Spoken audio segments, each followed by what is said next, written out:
जाफैनाय मानव गेदेर हाग्रामा महिलारि बिथांनि साननाय हनाय उदार गोसोजों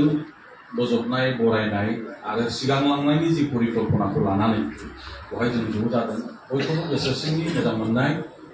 आंनि सिबिनायखौ जासिबाय गोलावथार बुंनांगौ जेबो गैया मानगोनां जोंहा चिफ बिथाङा लासै लासैब्लाबो गासिबो खोथाखौनो फ्राय पास खालामजोब्बाय रिपिटेसनल' जागोन आरोबाव आं बेखौ बुंफ्लेबाय थानो लुबैयासै मूल खोथाया जाहैबाय आं जिखिनि रेजिगनेसन होदों बेवहायनो स्पष्ट लिरदों आं इथिकेल आरो पलिटिकेल डिफारेन्स दङ गतिके इउपिपिएलआव आङो गोबाव सम आं बेखौ कन्टिनिउ खालामनो हाया ओंखायनो रिजाइन बेवहायनो हाबजोबनानै दं जिनिसा समजों लोगोसे बेफोरखौ जेला प्रश्न उत्तर जागोन फोरमायलांनोसै सावरायलांनोसै खोन्थालांनोसै आरो बेवहाय कन्ट्रभार्सि एबा क्लेसिं एबा नांलायनाय खमलायनायनि बाथ्रा नङा आरो बेखायनो दिनैनि बे हाउसनि गेजेरजों मानगोनां हाग्रामा महिलारि बिथांनि जे आह्वान खावलायनाय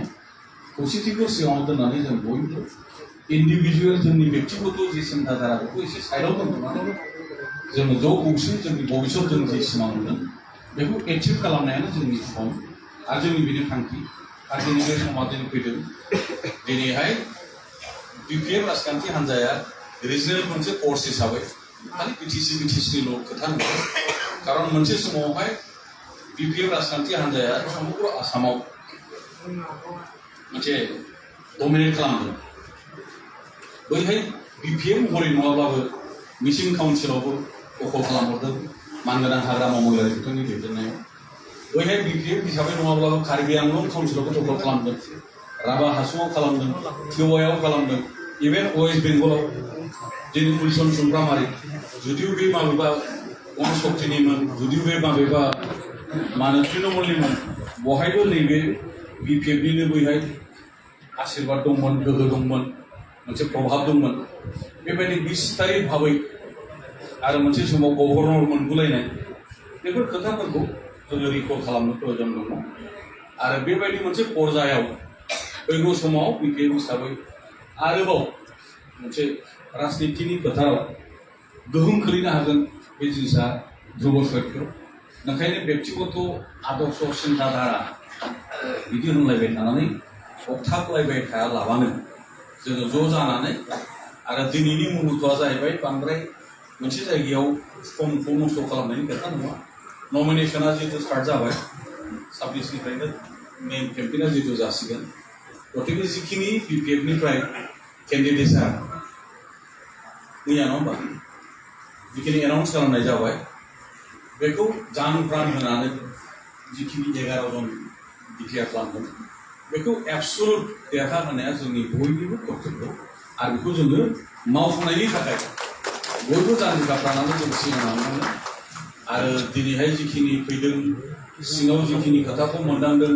बयबो नोंसोरबो नुदों माने जिनिसा गुलुंजोब्बाय जिखुनु पलिटिकेल पार्टियानो जानानै बे इउपिपिएलनि खोथा बुङाखै आं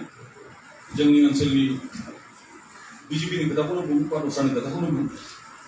गुलुंजोब्बाय मथथे बिपिएफ मुखि दिनैहाय जादों जेनेरेल कमन पाब्लिक एसे दैदेनगिरिफोर समाज सिबियारिफोर गतिके फैजोबगोन सासे सानैनि बादै बे खोथाया रोखा बेखौ नुनो मोनो आरो फैगौ समावहाय आसामाव गभर्नमेन्टखौ जाहाथे गोख्रों बिपिएफ मानगोनां हाग्रामा महिलारि बिथांनि नेतृत्व दानानै जाहाथे जोंनि जिखिनि आरोबाव मोनबावनांगौ खालामबावनांगौ जौगाहोबावनांगौ जोंनि जिखिनि आद्रा दङ बेखौ जाहाथे खालामनो हायो बेखिनिखौ बुंबाय दिनैहाय बोजबनायनि थाखाय आरो जोंबो बयबो बिपिएफ मुखि जाबोफिननायनि थाखाय जयैनो बयखौबो आं गेजेराव साबायखर होनानै सुंद'यै बेखिनिखौनो दिनै बुंनाय जाबाय गोजोन्थों